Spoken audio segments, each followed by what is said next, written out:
Hello, ladies and gentlemen. This is Jay McGregor. We're continuing our series of training videos on ways of selecting data.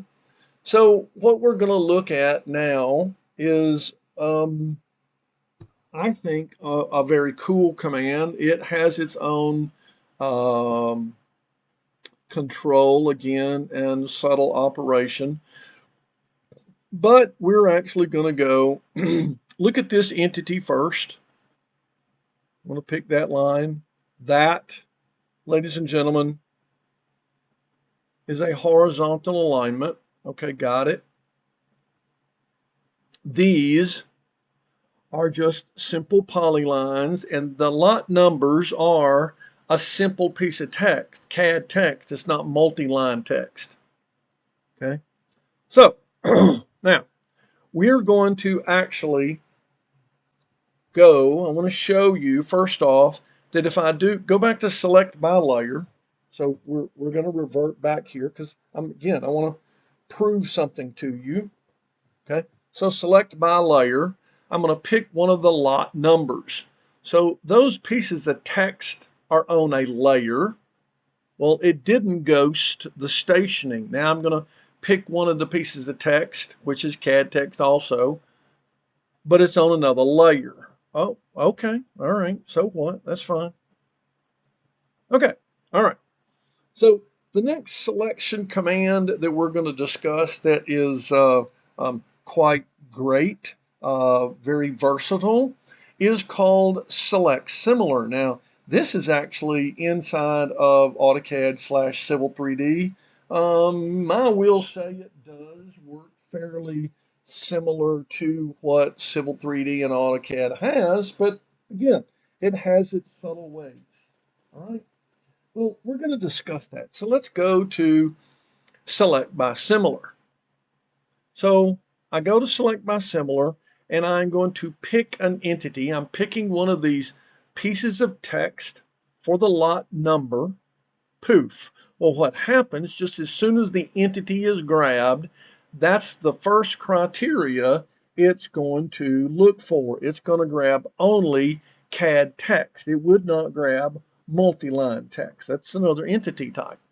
So the entity that you pick is the main criteria for what you're looking for. Then it extracts and turns on a bunch of check boxes depending upon different settings in the background. Okay. The next thing is it says, oh, okay, I'm going to grab all CAD text or text. I am only going to grab the text that's on the layer called prop lot numbers 2D. Okay. Then I'm only going to grab the pieces of text that's on that layer, that's inside that color. That's got that color and that's got that text style. Wow, wow. Now, we haven't really gotten into a major discussion of text styles. We will in other um, drafting discussions and training videos. I have touched on text styles in talking about just pieces of text. Okay, create text. All right. But anyway, when you go to select similar, you pick an entity. It takes that entity type. That's the first priority. And then it's looking for anything that matches all, I repeat, all of the check boxes. So if I simply say OK, watch the screen. So it grabbed all the pieces of CAD text that were on that layer, that were in that color, that had that text style. Oh, okay. So what? Well, I'm going to come over here to that piece of text. That piece of text is on a layer called Proposed Lot Numbers 2D. I'm going to go grab this. Proposed lot numbers 2D. Well, now wait a second, Jay. Hold on. They're on the same layer. Huh. That's weird. Okay. Well, again, let's scrutinize this. Let's understand what we're looking at here. Okay. So let's go back to select similar. I'm going to grab this piece of text Fine, that determines the type of entity, the layer it's looking on. Now, let's just say we turned off, okay, the text style, SLEROY, turned that off and said, okay. Oh, wait a minute.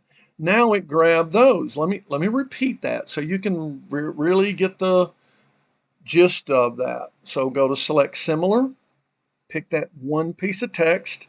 I'm going to leave on the text style, and I'm going to say, okay. See, it didn't grab those because they have different properties for the individual text. Okay, all right, okay. So again, when you go to select similar, if you pick the select similar, if you then pick the object, you could then say, well, I do want to grab all the text. I want the text only on this layer, but I'm not going to worry about the color nor the text style. And watch the screen. Oh, wow. It got all of those. It got all, oh, wow, wow, wow. It definitely got more stuff. So in looking at how select similar kind of operates in AutoCAD, AutoCAD's viewpoint, just as a matter of reference, I'm not expecting you to go over there and learn it. It's just a comparison. Select similar in AutoCAD wants you to pick the entity. I'll pick the entity. If you pick one entity inside of TBC, if you right mouse key, there in the left column is also select similar. But watch the screen. I've picked the entity first, then I'm going to select similar. I didn't go to select similar command first and then pick the entity. There is a vast difference. So watch. So now I pick the object. I then went to select similar. It grabs stuff. Ladies and gentlemen, it did not give me the availability of picking certain properties off or on. It just said it went to town. Okay? So that is the that's a difference between AutoCAD and here. You in AutoCAD typically select the entity and then you go to the command select similar. Well, we've got that, but it does not give you the tailored control. It's my viewpoint that when I am going to use select similar, ladies and gentlemen, what I typically do first is I just go to nothing is highlighted. I repeat, nothing. I go to select similar, then I pick the entity. Okay, fine. I can then control, okay, see, I want all of the CAD text, and it's another condition that's added to the list. I only want the text that is on this particular layer. But ladies and gentlemen, if I went to select similar, then pick the entity, I could say, you know, I would just like, I turn all the checks off. I would like to grab all of those entities that are visible in this file and say go. Okay? All right. I thought it would grab that stuff too. That's a piece of text, isn't it? All right. So the select similar command is quite handy, and I do use it quite often. Yes, it's very handy, but my way of running it inside of Trimble Business Center is I go to select similar first. I'm just going to pick it one more time. I go to select similar first, then I choose the actual entity that I'm interested in. That's a polygon. It looks at the properties. Great. If I go back to select similar, I pick the particular entity and I say, oh, nothing to all of the rest of the properties. See, it even grabbed these purple polylines. Okay. So, wanted you to see the criteria and the inner workings or the actual subtle workings of doing select similar. I do like it. It's very similar operation like AutoCAD and Civil 3D, but I run the command first, then I pick the entity type, not vice versa. Okay, now, boys and girls, there are many other selection commands that I actually want to cover. Okay, but what we're going to do right now is we're going to go to some other objects. So there are several surfaces in here. And ladies and gentlemen, they are corridors. So I'm going to go expand under the Project Explorer. You see I've got road A, B, C, D, and E. So, ladies and gentlemen, I'm going to pick each one of these road surfaces. When you have a road surface, okay, it grabs the triangles. What happens is you can actually take these corridors and create lines, longitudinal lines, not cross-sectional lines, longitudinal lines, and those are actually 3D longitudinal polylines. So if you grab the corridor surface and you go to what is called explode, now people normally associate the explode command with a block, exploding a block. And when I go to explode block, yes, I personally delete blocks after exploding. I turn the checkbox on and I leave it on. That's a personal thing. But wait a minute, if I'm going to explode my corridors, you mean it's going to blow apart all the smarts and get rid of those? No, it does not. It leaves all of the smarts, the horizontal alignment, the vertical profile, the templates, the surface, everything that's smart, it leaves it alone, and it merely gives you longitudinal lines. So watch, I'm going to explode.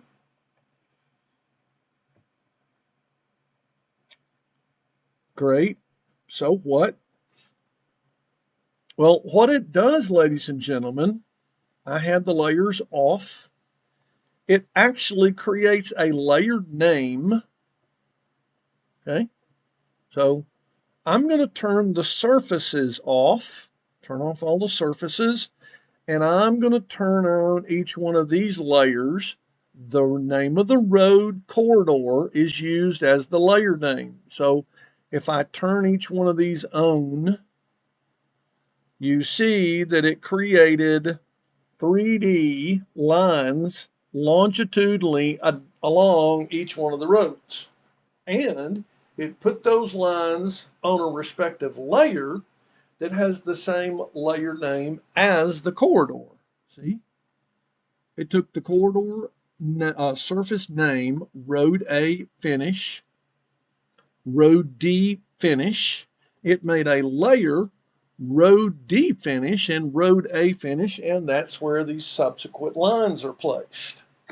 Well, I, why do I care, Jay? Who cares? Well, what I actually want to talk about now by selecting data. So let's just say I go back to home.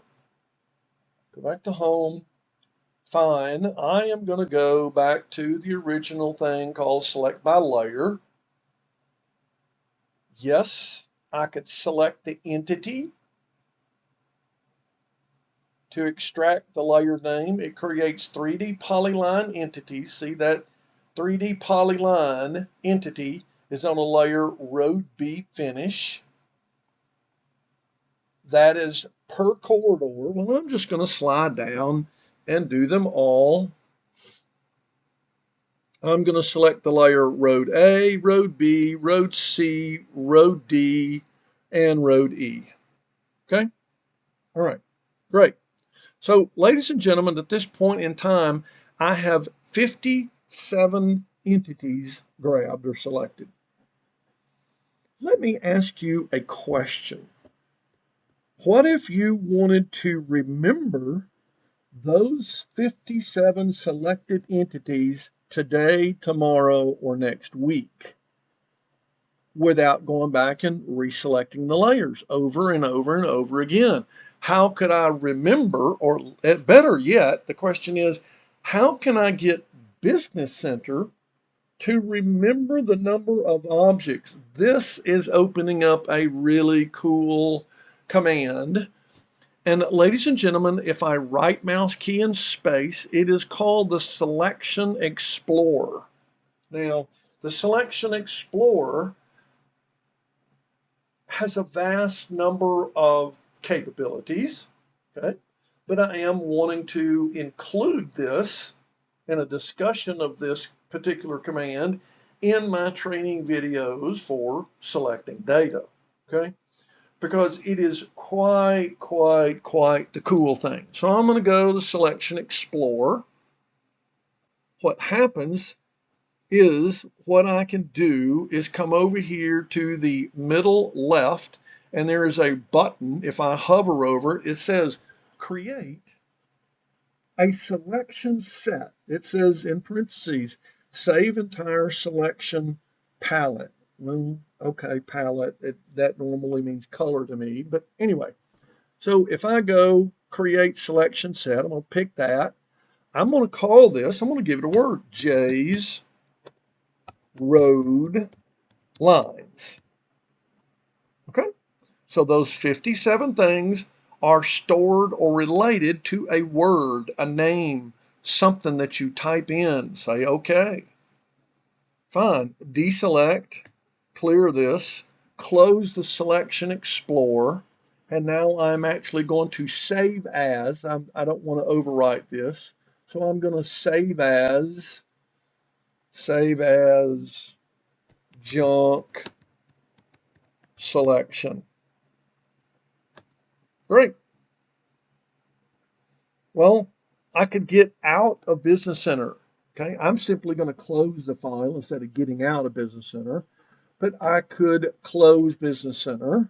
I'm going to close the project.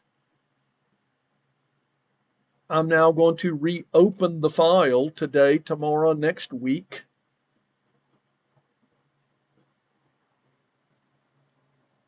Oh, okay. So what? Well, I need to go grab those road lines again. Dadgummit. Mm. I forgot what I used to actually pick the stuff. This is what really gets you. I know that's already there, but let me show you this. So I'm going to pick that entity, control. I'm going to pick that. I'd like that line, that line, that line, that line, and these little bitty ones. Okay, that's only 10 things, but it took some picking to really take the time. Okay, all right, great.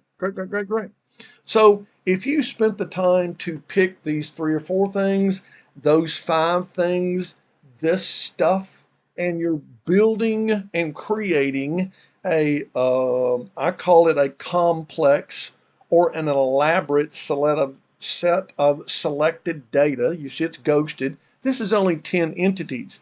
But again, right mouse key going to the Selection Explorer. See, I can have the software save those 10 things for today or tomorrow or next week. J's separate lines. Okay.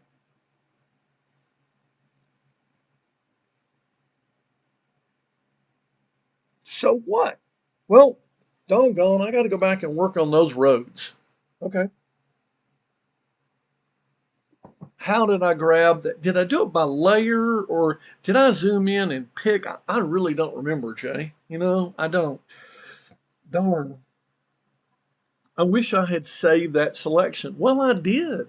Let's right mouse key in space and go back to this really cool command called Selection Explorer. Look, I can come back at any point in time and just pick the word, the name under the Selection Explorer, and poof, I have those 57 things grabbed, all with one beautiful, simply marvelous, cool click. And ladies and gentlemen, you really got to get your head around the Selection Explorer. It's neat. I like it.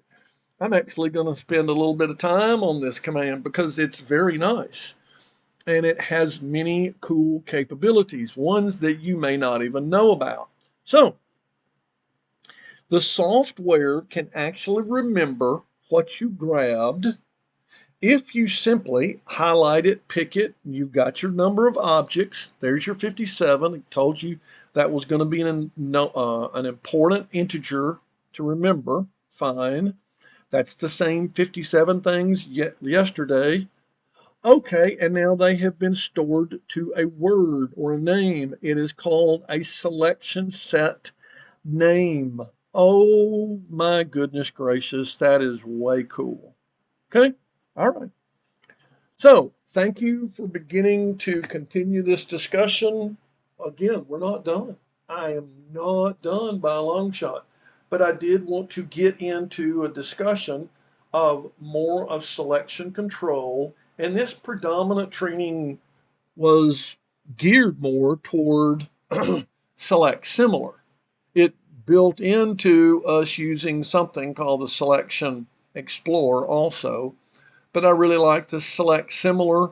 And my recommendation, you do it a little different than AutoCAD. You actually run the command first and then you pick the entity. It just gives you the properties that you can control then. That's all. Thanks very much. I appreciate it and I hope you have a great day. Hello, thanks very much for reviewing my training video. I do hope that it was helpful for you. My name is Jay McGregor, and I would like to tell you about my background and experience. If you've already heard this, please close the video at this point. Back in 1987, I began working with +3 Software, and that company is the one that started writing and developing the program called Trimble. In 1988, when Trimble started shipping, myself and Bill Denny became the training department for that particular software package. That progressed until Spectra Physics bought us, and Spectra Physics changed their name to Spectra Precision, and in 1996, Spectra Precision started developing and creating the first machine control system that they were doing was called Blade Pro 3D. That was being controlled by the geodometer total station, tracking the 360-degree prism, so you could get fine grading out of the Blade Pro 3D system. And for that first year, myself and another gentleman in my department made all of the models for the machine control that was sold before they started letting the client start making their models for themselves. In 2011, Trimble created the Trimble Certified Trainer Program, and I became a certified trainer on Trimble Business Center back then. And since then, I have been training on the software and using it for 3D blade machine control and any software hardware system out there. I can create 3D models for all of the Trimble and the TopCon systems.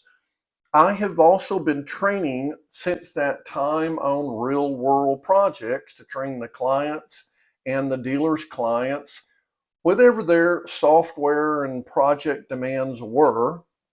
And I still continue to do that type of training, 3D data prep, and technical support even to today.